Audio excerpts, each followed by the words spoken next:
All right. Good afternoon, everybody. This is Intrinsic Motivation from a Homie's Perspective. Today is Wednesday, September 27th. And first, I am Hamza. And I am David.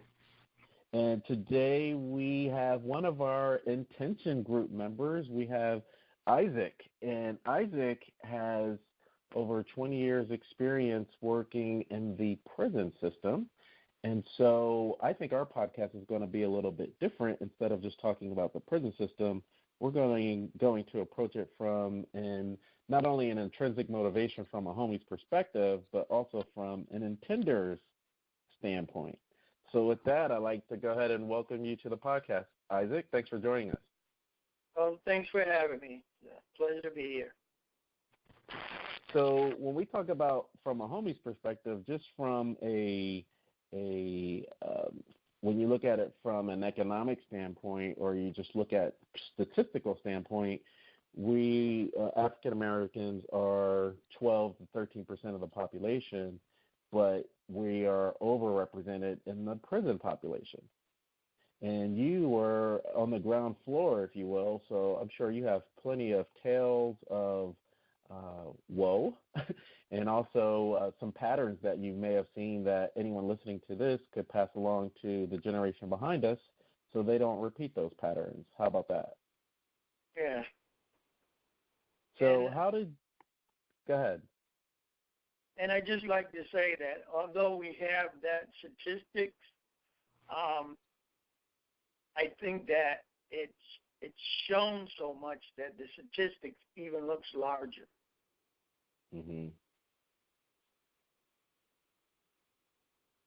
Just that we're always, when they go into a prison, it is people of color they show the most, as if they're the only ones in there.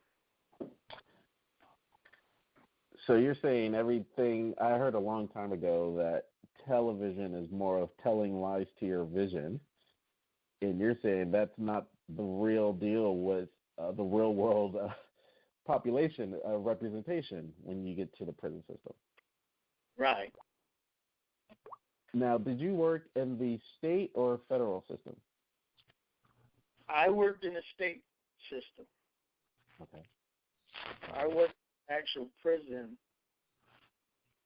whereas not in a jail. Okay. So what's the difference?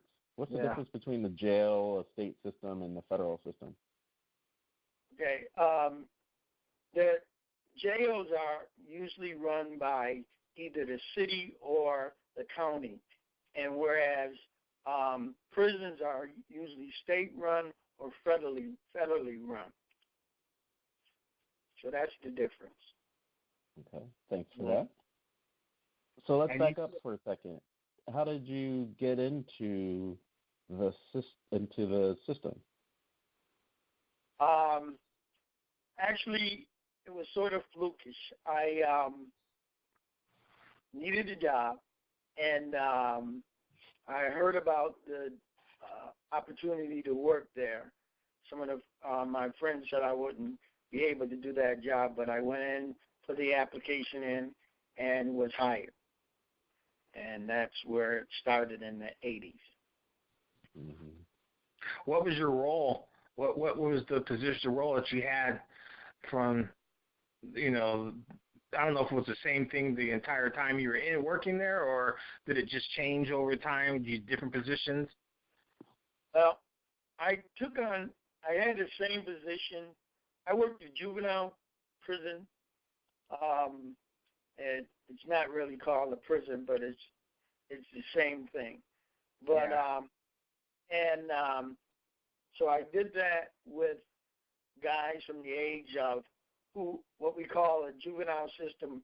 You're sentenced as an adult, but because of your age, and the ages run from 12 to 20. I'll put 20. At age 21, they are sent over to the adult prisons, which is Department of Corrections, and then they continue their sentence depending on what type of crime they committed. But I did that for 30 years. And because a lot of people knew me, I got a chance to be a prison chaplain. Oh, okay. And then that I worked within the adult system. Okay. So, what, as a prison chaplain, what exactly, maybe, I don't know, that's all I'll ask you. What exactly were you doing? Did you just like counseling the prisoners, or what exactly did you do as the chaplain? Well, you counsel, you deal with emotional situations. You deal with the fact that when there is a death of an inmate family, you set them up for, if they are allowed to go to the funeral, or allow them phone calls. And my actually, I didn't have to carry the duty out, but that is one of the duties of the chaplain. But also, you counsel them while they're going through such things. If there's somebody seriously ill in their family at the time, even if they're seriously ill, which I did deal with that. One of the inmates had stage 4 cancer and did consume to that illness, but I was with them all the time, almost up to the point that when he did pass on, transition, but because of the lateness of the hour, wasn't able to get to the hospital. But you do that, plus you try to keep the momentum of the prison. That's for the prisoners and the guards that are there. You try to keep it steady. You try to keep the temperature of the institution as much as possible at a peaceful state by just seeing. Sometimes you even have to see about the guards who might have been going through something and talk to them. So that's what you do majority of the time. And then when we have some serious issues, at times the chaplain has something to do with that. But most prisons are run under a system more like the military. What exactly do you mean by that? They're run by the hierarchy. And in the end, the warden has all say. As though in the military, the top-ranking officer would have all controls of there. If he okays something, it's okay. If he says no to something, it's a no.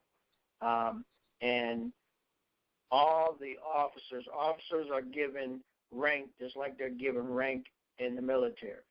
And so they have to follow any officer that is above them, and just like they do in the military.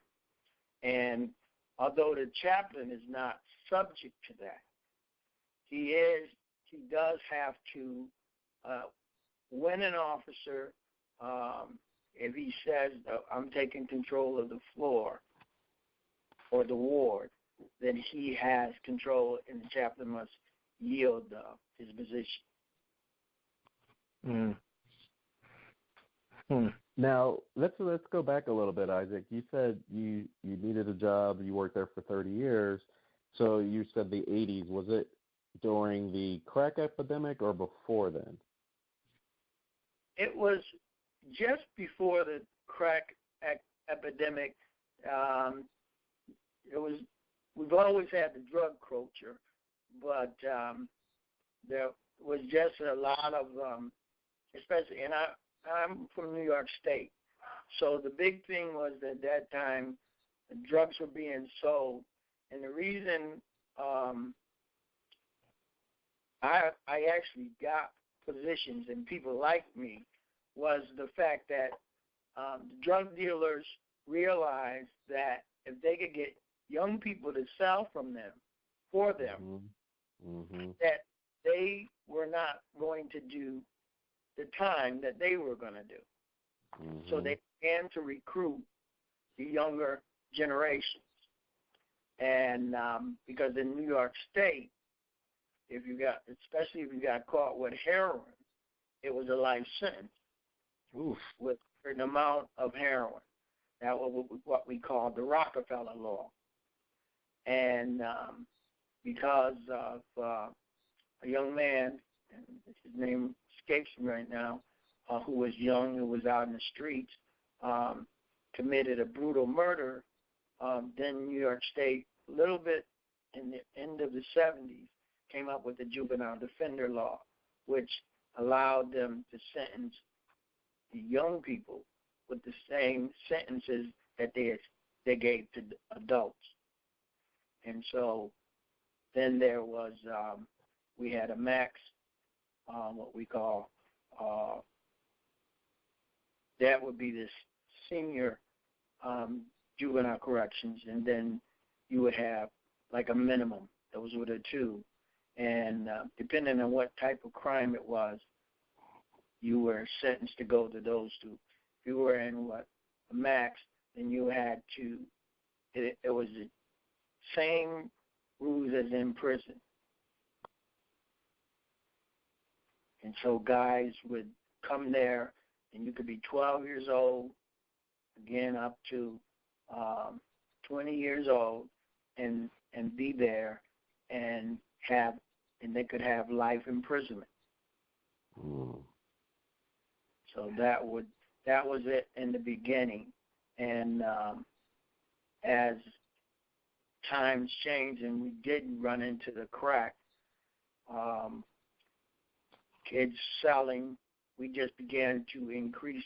At first we were doing a lot of max juveniles places, and then they started to decrease in the late 90s.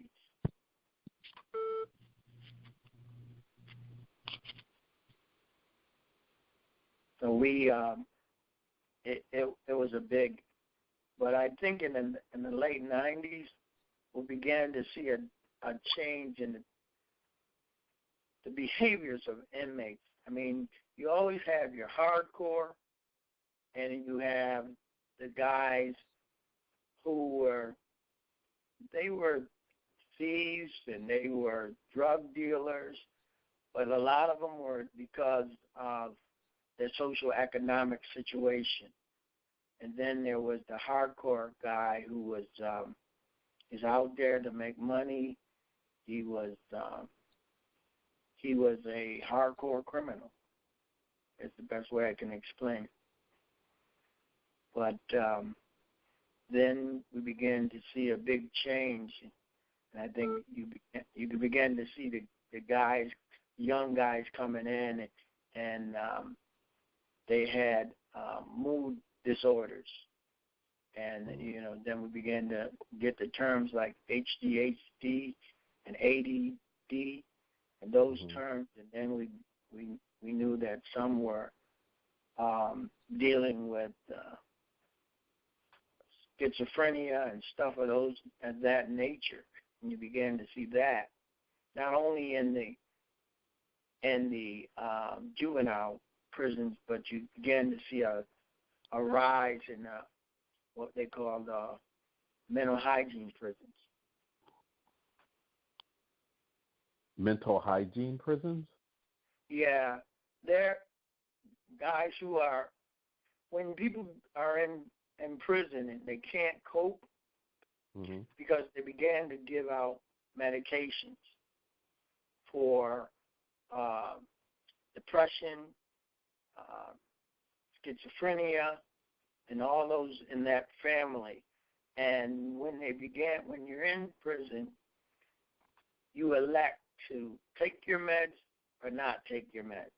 The meds are not forced on you in the prison system.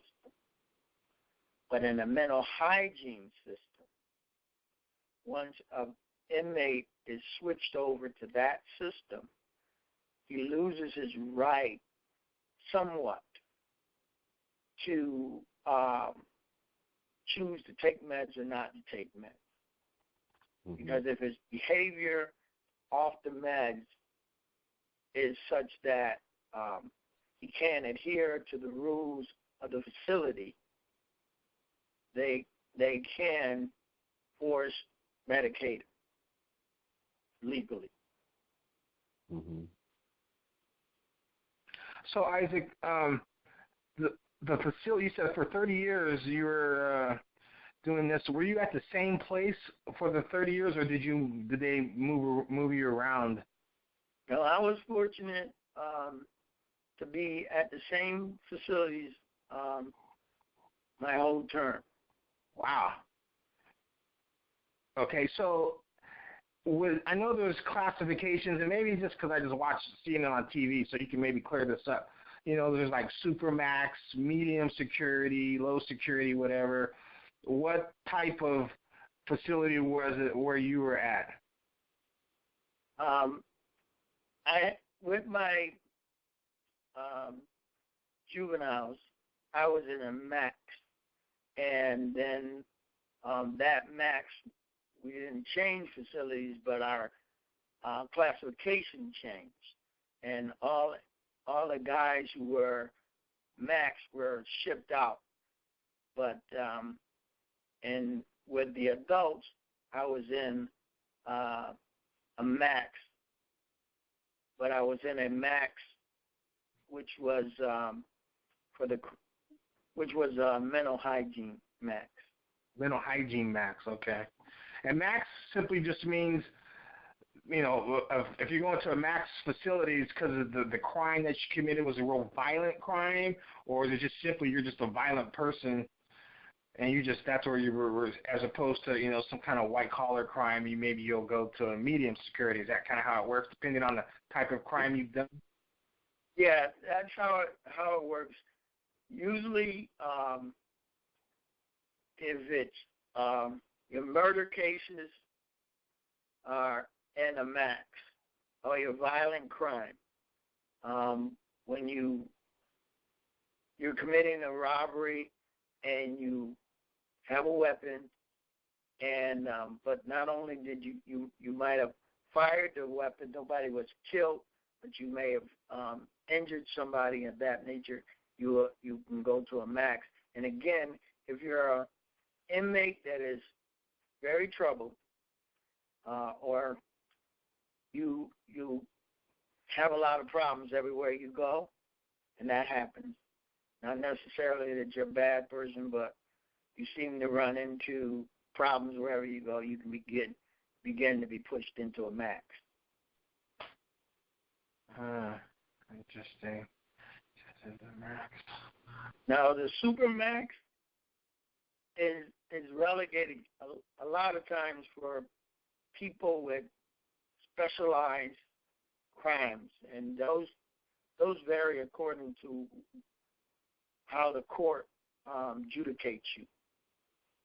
Okay.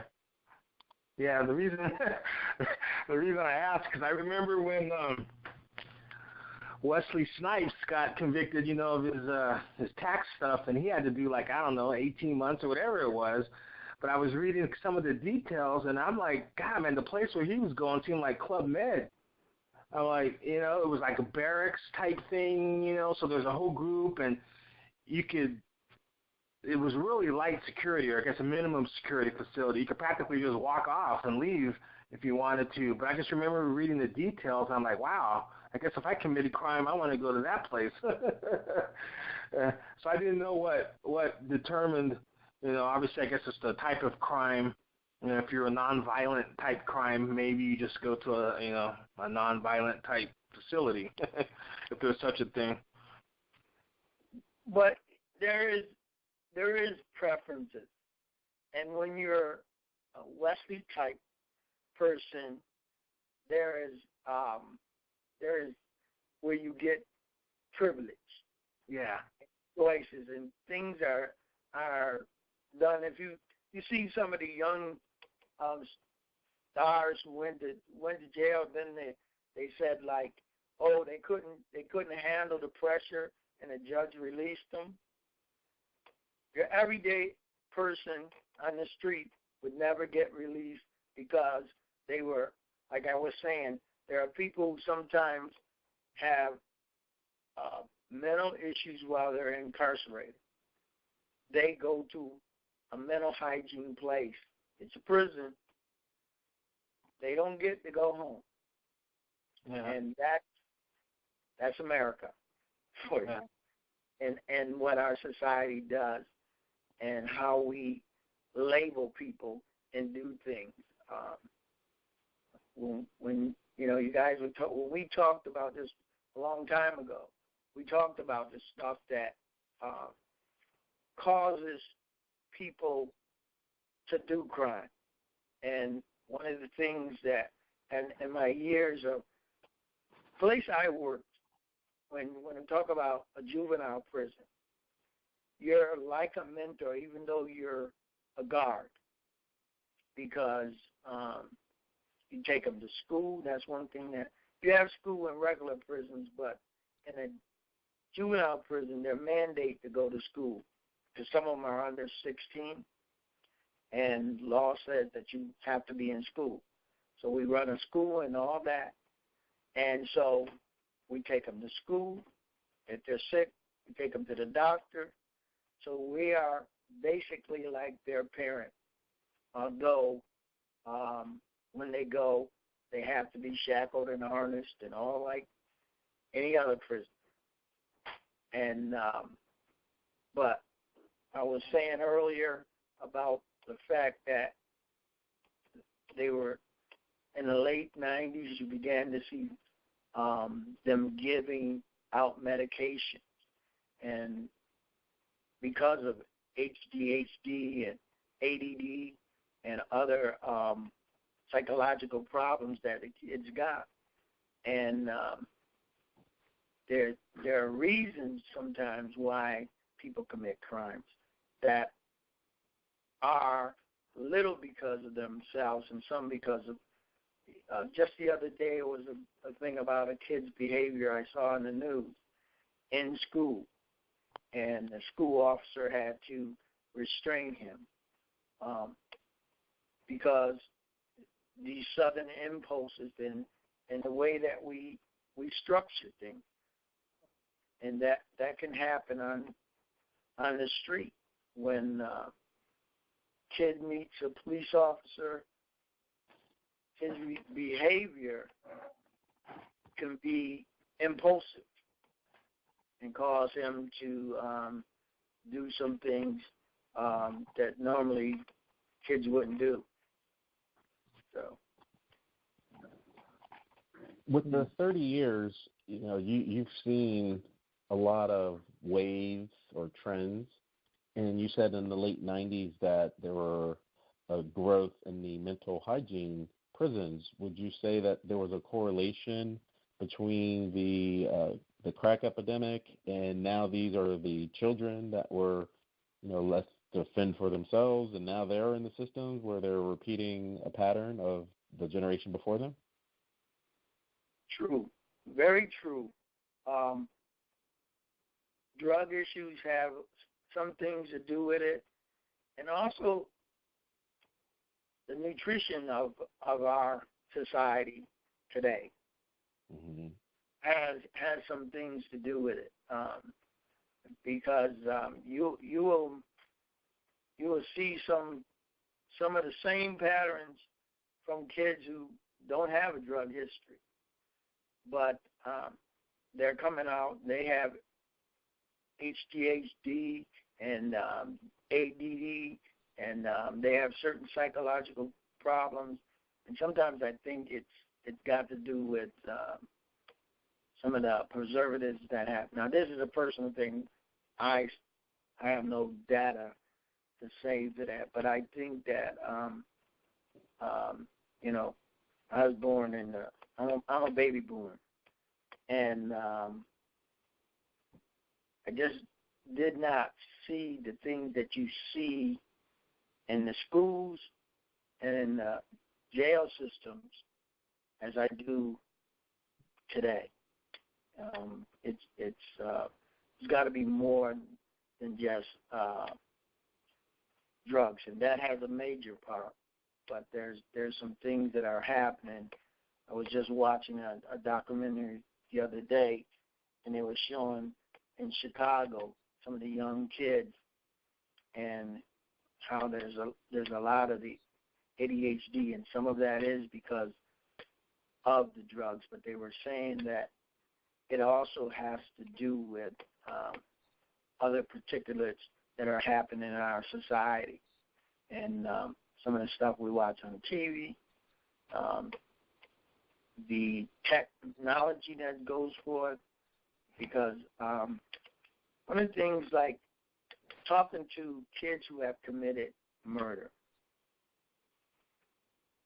to them, in the way that they talked about it, there was no reality to the fact that they had taken a life. And I often wonder, why is that? How easily, when I have some relatives who were in the military, and when you ask them about the war and did they take a life, they're very hesitant to talk that subject. These kids talk about that as if it was nothing. Well, that's interesting. And I have to agree with that, because I have talked to veterans just in my lifetime, and I've kind of specifically asked that question. This was when I was a lot younger, and they were very hesitant to talk about that. They weren't real comfortable with the fact that they did have, took lives. And so to hear you say that they're real comfortable just to talk about it, yeah, that's interesting. Yeah. What do you think about the development of the brain for that, though? Because if you look at, let's say, Vietnam or what have you, most of the people that had gone had finished high school for the most part. So, they had their full childhood. So you're talking about in the juvenile prison, they're going in at 12. So if you've been there for 30 years and you see someone with a life sentence, they may potentially have that PTSD later in life. Do you think? That's true. That's part of it. But insensitivity. And think of yourself when you were a kid. If you saw something, or a cat get hit by a car or whatever, it bothered you in such ways. Now, I'm not saying that these kids do not have some, because we have, those kids were wetting the bed, there were things, but to talk about it in such a easy manner. Yeah, I got two bodies. That's how they talk about it. I got two bodies. And And another thing will be that sometimes a person will body somebody, and when we talk about body, I know I'm using street language. That means it's we know what you mean. Yeah. Okay. That, because of maybe they have two different gang affiliations, that could have been somebody.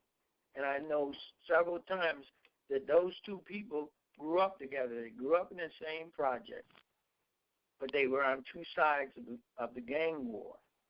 And so he took somebody he knew longer than he was in the gang, took their life as if it was nothing, and talked about it as if it was nothing. Now, just because somebody, when the cops come around and they ask them, did you see what happens, they deny it, does not mean that when they're locked up, and you'll see this often, that they'll talk about it so readily that sometimes it's even used against them in the court of law. Mm-hmm. And as Dave was saying, veterans, although they were doing it for a very good reason, they still have a problem. Even today, I was watching a little while ago when they were talking to some of the World War II veterans.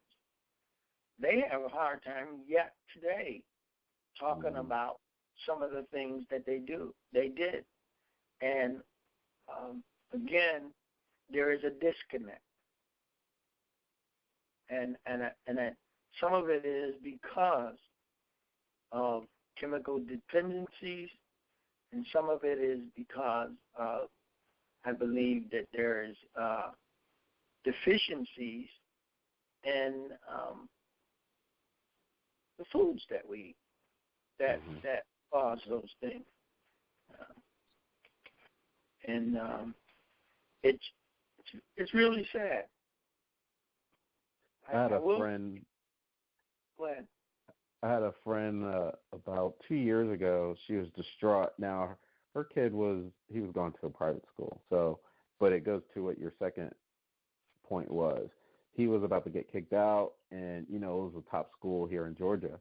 And, she tried everything, and they were like, you need to change his diet. And they took all the gluten out of his diet, all the sugar and everything, and he became like a model citizen overnight. Wow. Yeah. You guys talking about the cost of incarcerating people. Mm-hmm. And we do it, and a lot of times we argue about the cost, but yet we won't try other things that could eliminate some of these problems because we say it's too expensive. But yet we spend millions on incarceration. Yeah. You opened up a can of worms on that one, Isaac. Mm-hmm. Because I'd have to ask you, I mean, you worked with the state prison, but in the late 80s and early 90s was the introduction of the private prisons and that growth market. So that cost of incarceration was negligible because you had to keep they were losing money if those facilities weren't filled. Mm-hmm. And I know Obama had some things in place to kind of change that, and the new president is trying to take that back so that it's a form of business, and you get very cheap labor for it. So, it doesn't matter what your background is as long as you're filling those private systems. Yeah.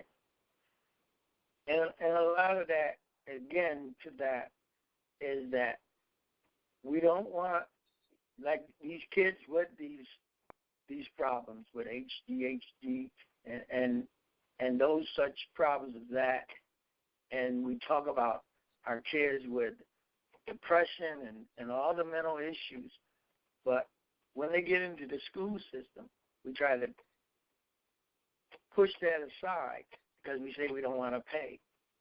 We don't want to pay at that level. Mm-hmm. But like you say, even though private prisons are there, we as taxpayers are still paying. Costs may be less, though we feel, but like you say, if they're not full, those things would go out of business, and so that speaks to another issue. Yeah, here you go.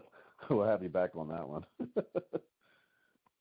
So, it's not even funny.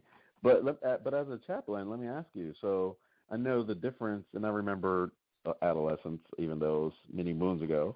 But you know how you have to have like an appearance. You have to keep up appearances in front of your friends. So if you're in there, it's kind of. I remember there was some school of thought back then of, oh yeah, I did get arrested, right? Like, oh, they went to juvie, and so you got to be tough amongst your peers.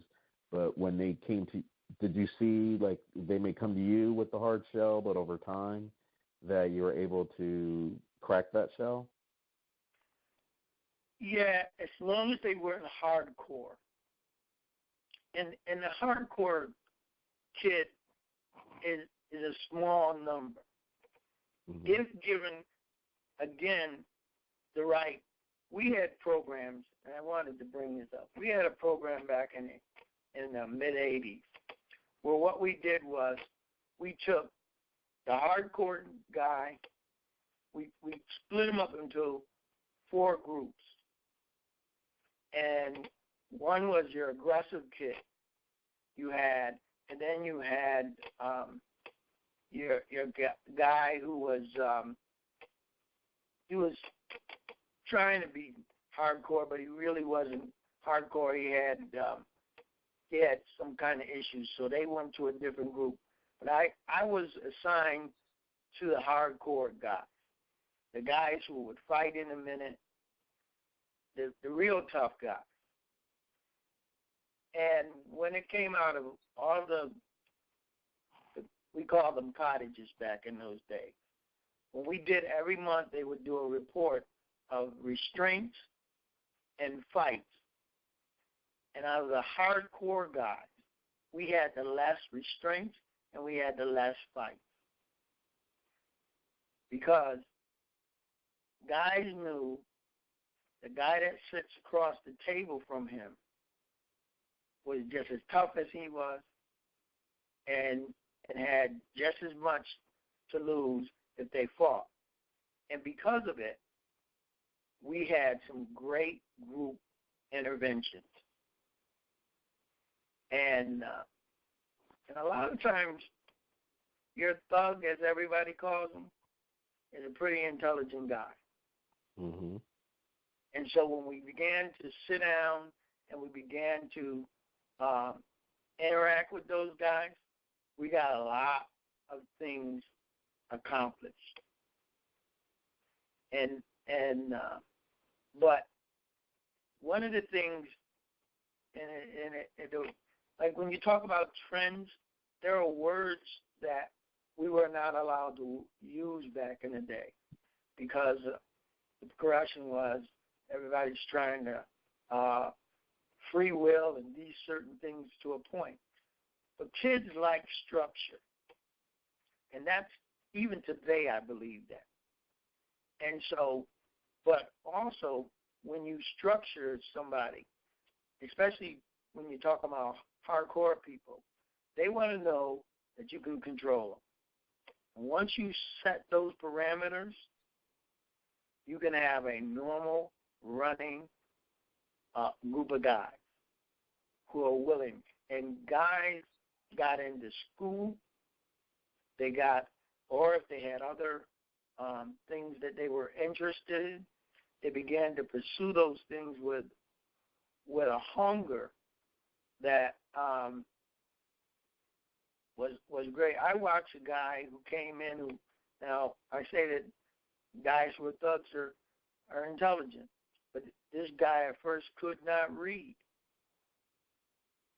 But he went from not reading and like 8 months, he was reading at 8th grade level. Tremendously. But because he said to us, he had never been in school. Mm-hmm. Because he said he went to school, I guess he was in kindergarten, but for him, he said he was never in school. He said he went to school at the lower grade, and the guys were ducking out. And his mom and them never knew he wasn't going to school. And he just, after a while, he just never went to school. And he was a very smart kid. Unfortunately for him, he was one of those who had a life sentence on him. So when we had him and he transitioned from our place to go to prison. But he was one of the best inmates that we had in the facility. But he had structure, and all those guys, like I said, they had to go to school. And they had to sit down in class, and we were there to make sure that they did that. So they began to get, educated, and they saw that there was more to life than what was shown to them. And that's something, too. If you don't know there's opportunities, if you don't know that the world is bigger than your block, then you don't have anything to reach at. Yeah. So I was going to ask, but I think I got the answer. So the facility, you worked at the same facility, so it was always from 12 to 20, the age group that you worked with, and after that, if they had like a life sentence or a long term, they would go to another facility for adults, correct? Right. Okay. Because I was going to ask, 30 years, I was wondering if there was anyone that, got there at around the time that you started working and, was there the whole 30 years. And, I imagine over that course of time, relationships could somewhat degree get forged and whatnot. But obviously, you had like an 8-year window. So there was probably people you were with for 8 years, and then they moved on to the next facility. Yeah, but you know what, Dave? When I went to the adult prison, I ran into those guys. Oh, did you? Okay. Yeah. There was a gap, but because one of the things, there's prison life is just like guys like when you go to prison incarcerated at 12 years old, the only world you know is a prison. So one thing about mental hygiene, there are guys who have life, and they're never going to see the outside. They use mental hygiene as a place for a vacation. They're in a prison, and they've been there. Say they've been there 15 years. They haven't been outside those walls. They will sometimes they already have a legitimate problem, and they will use that problem to get themselves evaluated at a mental hygiene place, and they get to leave prison and come back. And in that case, I met a few guys who knew me from where I used to work. But also, my wife and I, we used to go to other prisons sub. And I could walk to a yard and I would hear my name called. So it lets you know that if you're mentoring and you tap in, guys never forget, even when they become adults. Yeah. So did you ever get to a point where, I imagine you did, that when an inmate came in, you were like, okay, I know that he's just going to be back. He's going to be in and out, or, I think he might have a chance once he gets out to go the right way and not come back. Yeah, you can make that assessment. Like I say, when somebody's hardcore, especially the gangbangers, when they're hardcore and all the life they know is the gang, and so you can assess that from some guys, and some guys you realize that because of immaturity and because of where they come from, they didn't know any better, and you open up a window. And they begin to, like I said, some of these guys, they began to, because they had to go to school, and they began to use, and technology really opened up some things for some guys when they could jump on a computer and begin to see some things. Now, and so you could see in them that there was more. When a guy knows, when you see a guy, and forgive me, but he knows he's a geek. he gets on a computer when he gets into a computer class, and it comes alive. He can go and surf and do all those things, and then sometimes they can open up the computer and never been to a class and work on it. And it opens something up for him. And see, some of the guys some guys may not have life. And when you know sentences, guy may come in, he may, when he comes in, maybe he's 15, and he's got 7 to 15, which means after 7 years he can come out of prison.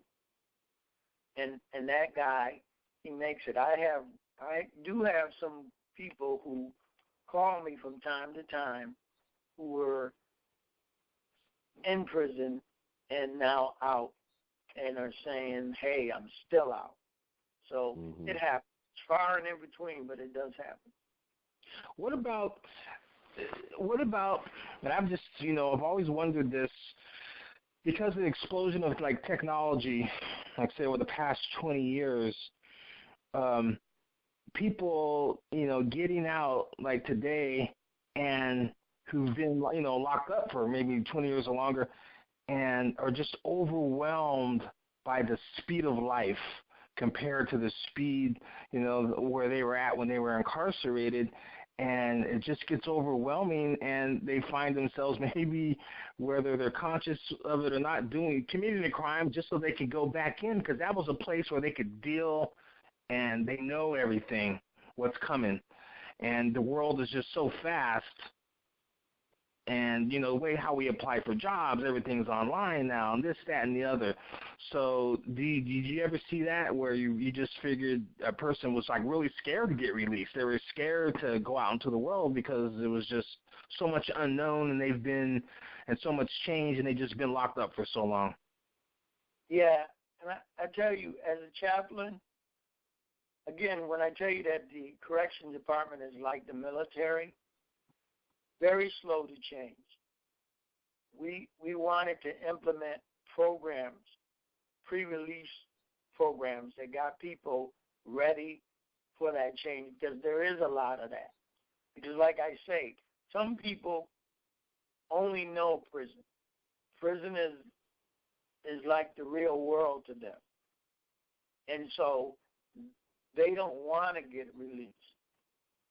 There have been some guys who were supposed to, they were ill, and they asked for request of the governor to stay in prison to die because they were dying, but there was time for them to be released. And some of them got permission to stay, and others had to go out. But that is a very real thing that you're talking about. And I've known guys in prison who have never seen a cell phone. And they looked and said, wow. And they really didn't know what they were going to do, because when they went in, none of this technology was there. I mean, there's computers in prison. There are computer classes and stuff like that. But every inmate does not have it's not available to them, because you have to, just like it's like going to college. You have to sign up for the class, and you have to get permission, and then there's only so many people who can go to the class. So, and you're in a prison where there's like 2,000 inmates, sometimes even more. The classes fill up real fast, and everybody doesn't get that. So there are guys who stay technologically in the dark.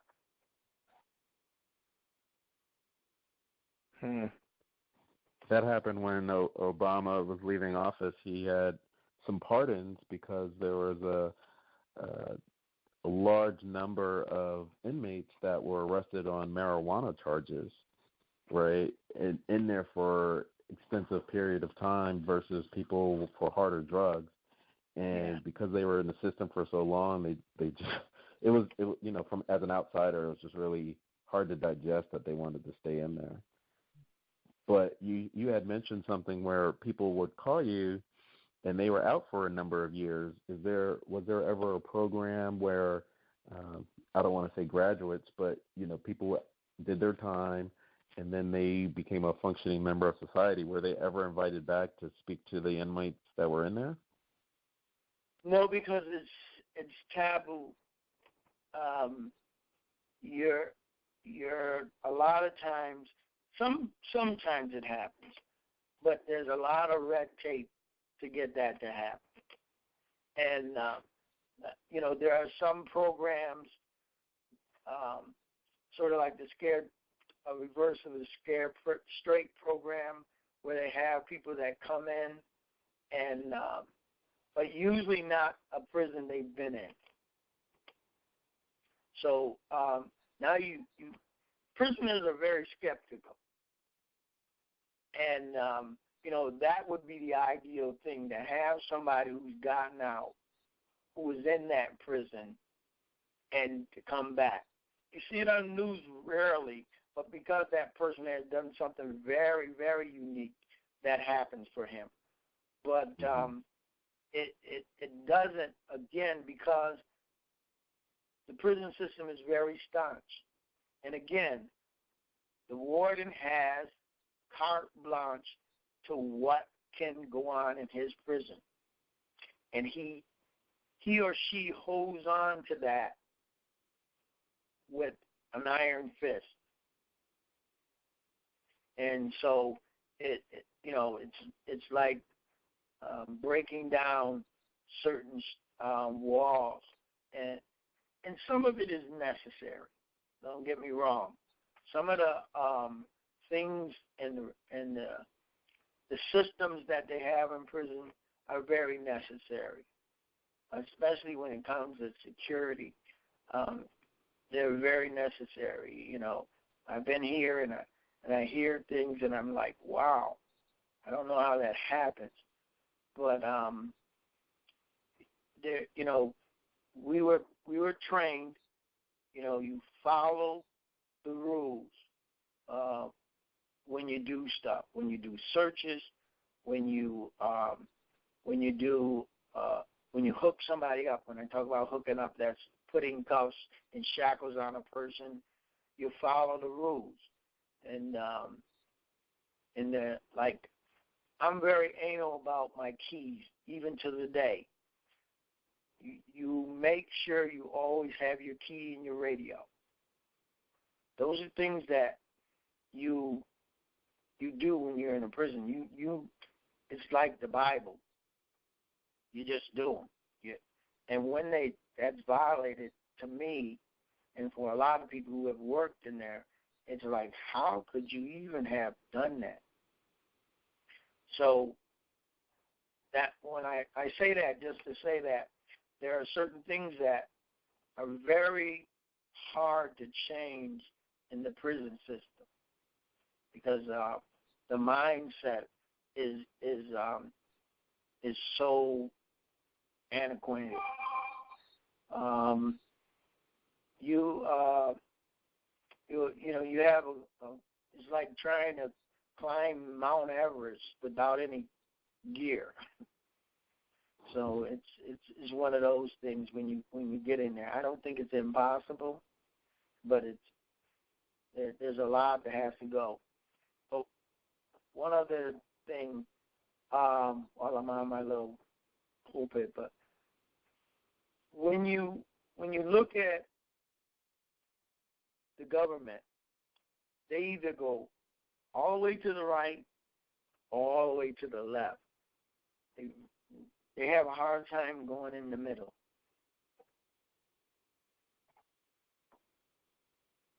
I hope you got that.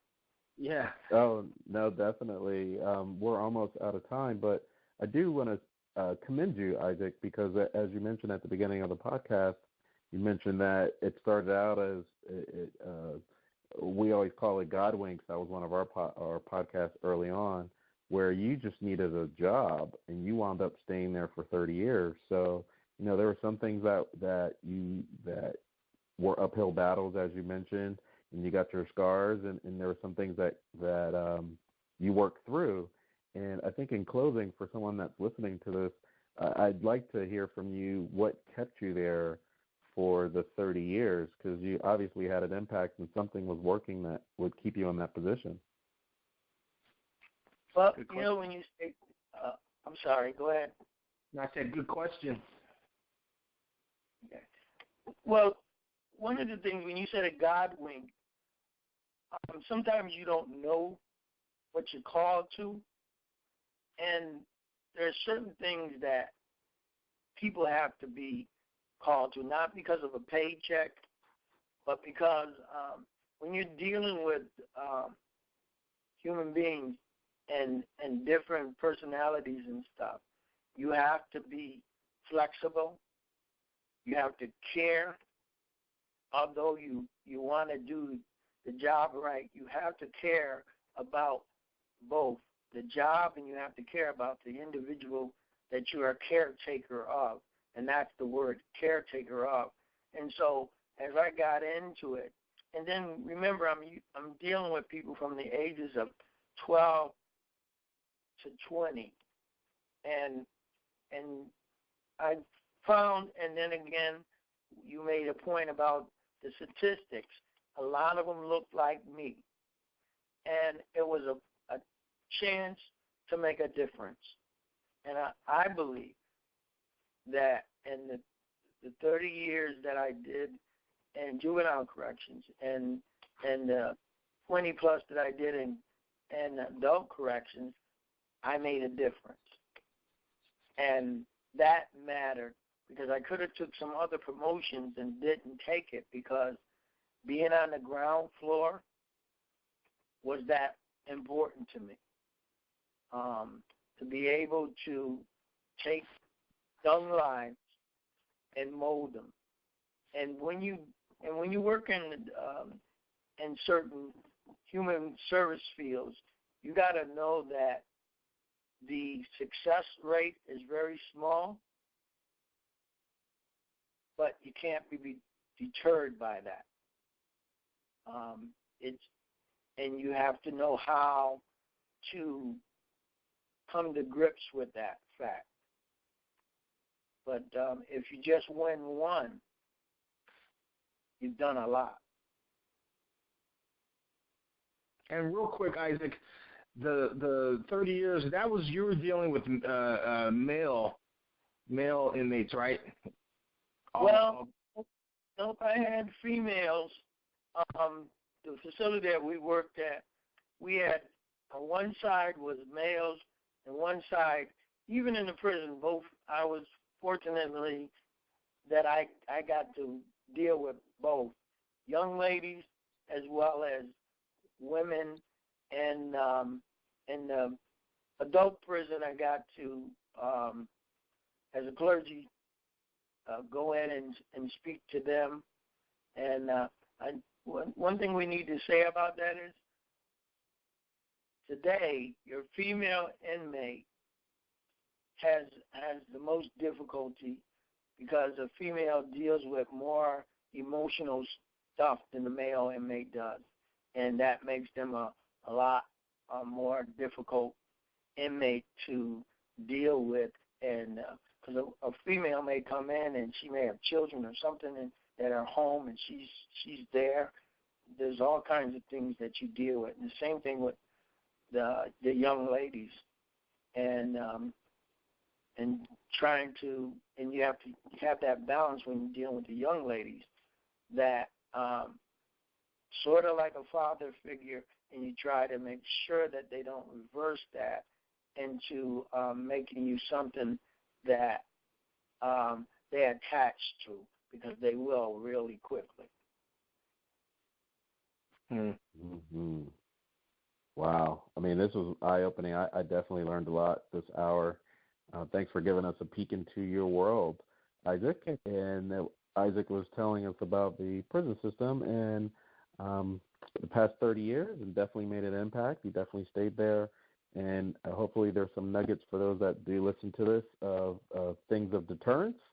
and also of being of service to your fellow man. I think you covered both aspects greatly. We really appreciate you on this podcast, Isaac. This is Intrinsic Motivation from a Homie's Perspective. This is Hamza. And I'm David. And we appreciate the time, Isaac, and we look forward to speaking with you soon. All right. Thank you so much for having me. Thank you.